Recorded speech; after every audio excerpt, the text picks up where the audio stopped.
Cette manifestation est la première organisée contre le gouvernement ukrainien depuis le début de la guerre en 2022. Plusieurs centaines d'Ukrainiens se sont rassemblés près de la résidence présidentielle alors que la loi martiale limite le droit de manifestation. Ils s'opposent à une loi promulguée dans la nuit du 22 au 23 juillet par Volodymyr Zelensky, qui supprime l'indépendance des institutions anticorruption dans le pays.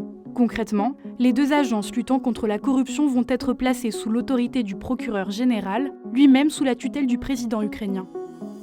C'est donc un affaiblissement de la lutte anticorruption mise en place après la révolution de Maïdan en 2014. Un recul qui préoccupe l'Union européenne. Let me be very clear. We are great supporters of Ukraine. We want to fight and we want to tackle the Russian propaganda narrative of the corrupt Ukraine because we think that's nonsense. But we also believe that anti-corruption bodies need to be independent. Des membres de l'opposition ukrainienne comptent désormais saisir la Cour constitutionnelle pour faire annuler le texte. La corruption gangrène l'Ukraine. Selon l'index de la perception de la corruption, le pays est classé 105e sur 180 pays.